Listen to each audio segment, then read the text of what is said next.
If your last name is English, there is a real chance it once belonged to a kingdom that no longer exists on any map. Before one England existed, there were 7 rival kingdoms, each with its own kings, its own armies, its own laws, and its own bloodlines.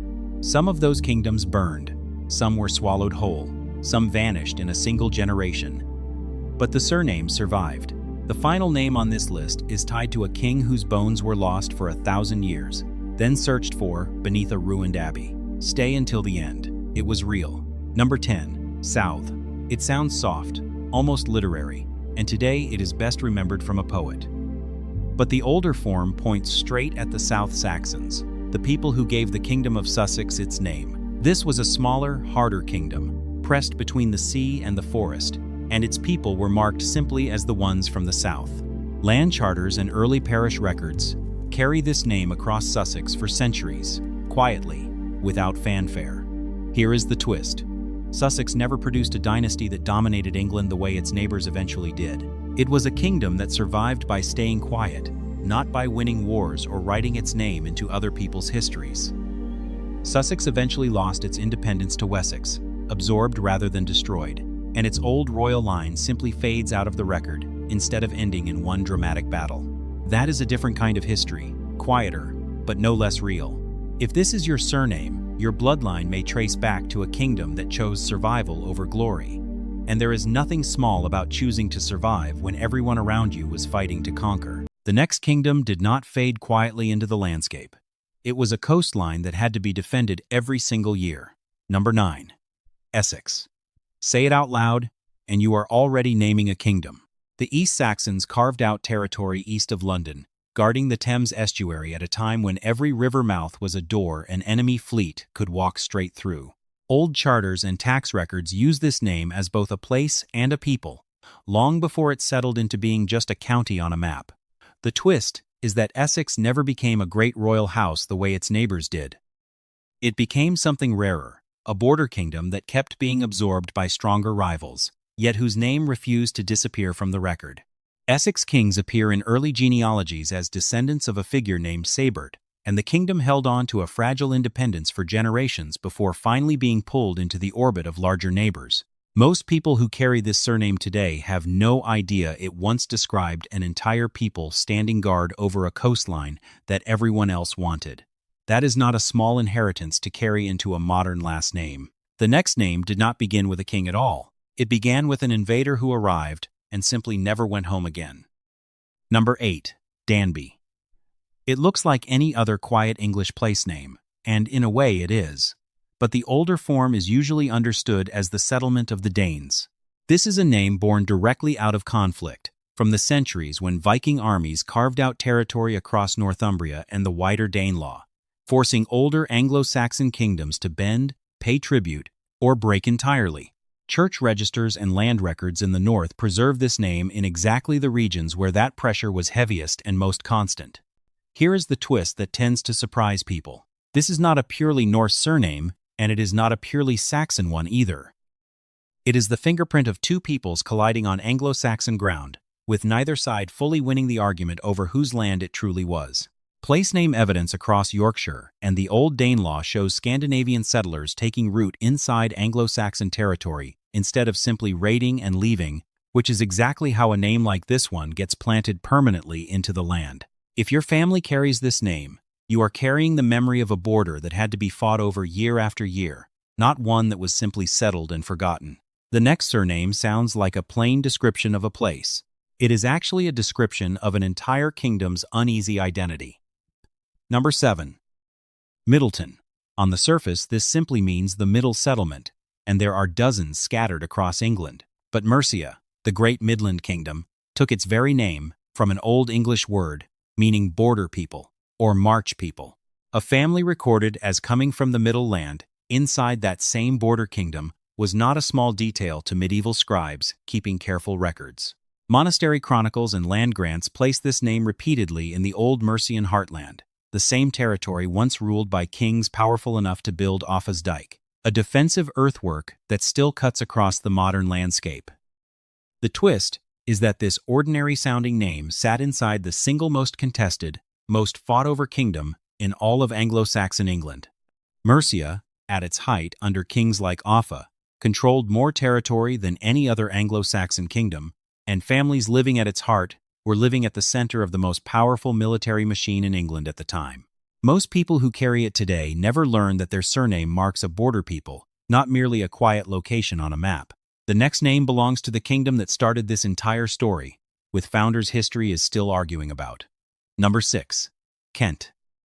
This is one of the oldest kingdom names in England, tied to Jutish settlers who, according to early tradition recorded by Bede and later chroniclers, arrived under leaders remembered as Hengist and Horsa. Tradition holds that founding story far more firmly than hard proof ever will, and honest history says so plainly. What is documented is that Kent became one of the earliest and most independent Anglo-Saxon kingdoms, with its own law code, the oldest surviving law code written in the English language, issued under King Ethelbert. Ethelbert's law code survives in later manuscript copies and still gets studied by historians today, which means this surname is tied to an actual written legal record, not just an oral memory passed down at a fireside. Kent also kept close trading and cultural ties across the narrow sea to the continent, which gave it an outward-facing identity that set it apart from the more inward, landlocked kingdoms further north and west. If this is your name, you are carrying a label that once meant you belonged to the very first real legal order in English history. The next kingdom's name is hiding inside a county, and that county is hiding an entire lost royal capital. Number 5. Wilton. Today it sounds like nothing more than a quiet English town most people have never heard of. Centuries ago, it was the capital of Wessex, the kingdom that would eventually devour every rival on this list. Wiltshire itself takes its name directly from Wilton. Royal charters and early land grants tied to Wessex repeatedly reference this settlement as a seat of power long before Winchester ever took on that role. Wilton also grew into the site of an important abbey, closely tied to the West Saxon royal family, which means the settlement carried both political and religious weight at the same time, a combination that mattered enormously in the Anglo-Saxon world. The twist here is a quiet kind of brutal. A name tied to a former capital can vanish from public memory faster than a name tied to a battlefield, simply because peace is never remembered the way war is. If your family carries this name, you are connected to a place that once held the actual throne of the kingdom that would go on to unify England under one crown. The next name sounds like it belongs to a much later royal war. It actually belongs to a kingdom that came centuries earlier and is far stranger. Number 4. York. Most people hear this name and immediately think of the Wars of the Roses, White Roses, and a much later royal house fighting for a crown. That is not where this name begins. Centuries before any of that conflict, York was Eboracum, then Eoforwic, the capital of the Anglo-Saxon kingdom of Dara, part of Northumbria, one of the most powerful kingdoms in early England. Old annals and church records place kings, bishops, and battles in this city long before the word Yorkist ever existed anywhere. Here is the twist people almost never hear. Two completely different royal stories share this one single name, separated by hundreds of years, and most people collapse them into one legend without realizing it. Northumbria itself, of which Dara and York were a part, briefly stood as the most learned and powerful kingdom in Britain, producing scholars whose work still survives in monastery libraries today. If this is your name, the deeper story behind it is older and far stranger than the version most people already assume they know. The next name does not sound royal at all. It sounds like something you would find sitting on a kitchen shelf. Number 3. Bacon. It is easy to laugh at, but old records tell a very different story. Families bearing this name were established in Suffolk for centuries. In the same East Anglian territory once ruled by the Wulfingist dynasty, the kings believed to be honored by the ship burial excavated at Sutton Hoo, one of the richest royal graves ever uncovered in England. This surname tradition later produced landed gentry, scholars, and statesmen, most famously Francis Bacon. The Sutton Hoo burial included a helmet, weapons, and gold fittings so refined that historians once doubted Anglo-Saxon England could have produced them at all, which tells you exactly how much wealth and status was quietly built into this region's soil. Most people carrying this surname have never once connected it to a buried ship full of royal treasure sitting quietly beneath English soil. That connection is real, and it is hiding under an ordinary dinner table name. The next name did not just come from a kingdom, it came from the family that policed and defended one for generations. Number 2. Percy. This name did not originate among the Anglo Saxons themselves, and that absence is exactly the point. It arrived with the Normans, and was planted directly on top of old Northumbrian territory, the wild, contested northern kingdom that had once stretched from the Scottish border down past the Humber. Once rooted there, the Percy family did not simply settle in, they became the Earls of Northumberland, guardians of a border so violent it produced generations of raiding, feuding, and outright rebellion against the crown itself. From their seat at Alnwick Castle, the Percys clashed with Scottish armies, rival English nobles, and at times the crown itself, becoming so powerful that later kings openly feared what a rebellious Percy could do to the north. The twist is that a foreign name became more tightly bound to this ancient English kingdom than most native names ever managed to be. If your family carries this surname, it is bound to one of the most dangerous stretches of border in all of English history. Now we reach the name that does not just point toward one kingdom.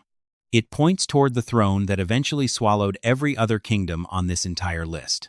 Number 1. Winchester. Long before it was a quiet cathedral city, Winchester was the beating heart of Wessex, the kingdom that outlasted every rival on this list and eventually unified them all into a single England. This was the seat of Alfred the Great, the king who held the line against Viking conquest when every other Anglo-Saxon kingdom around him had already fallen, one by one. The Anglo-Saxon Chronicle, one of the most important surviving records of this entire era, was compiled and carefully preserved in this very city. Alfred defended Wessex through years of relentless Viking invasion, rebuilt fortified towns across his kingdom, and set in motion the process that would eventually unite Mercia, Kent, Essex, Sussex, and the fragments of the northern kingdoms under a single crown descended from Wessex. Royal genealogies trace the House of Wessex through Winchester across generations, and its old cathedral, the Old Minster, once held the burial remains of Wessex kings themselves. Centuries later, archaeologists and historians went searching for what was left of Alfred the Great among ruined abbey walls and disturbed graves near that same city, hunting for bones that had been lost, moved, and nearly forgotten by everyone. A surname tied to this city is tied to the one Anglo-Saxon kingdom that did not simply survive. It became the foundation of England itself. If this is your name, you are not just carrying a place. You are carrying the address of the throne that outlived every other crown on this entire list. None of these names are just labels on a passport or a mailbox. Each one is a compressed piece of a kingdom that once had its own king, its own army, its own laws, and its own ending.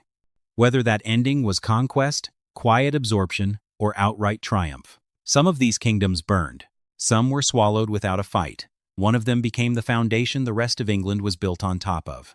Wars redrew their borders, migrations rewrote their populations, and the church quietly recorded their people long after their kings had been forgotten by everyone but a handful of chroniclers. Yet the names walked out of all of it intact, carried through famine, through conquest, through exile, through empire, and into ordinary modern life, without most people ever noticing what they were holding. And somewhere in an old charter, a monastery record, or a chronicle written 1,000 years ago, your own name might already be waiting to be found. Tell me in the comments which surname was yours, or which kingdom you think your family came from, and if you want, tell me your family's country or region too. If you want another forgotten name, dynasty, or bloodline decoded exactly like this one, stay close, because there is always another kingdom hiding inside an ordinary surname.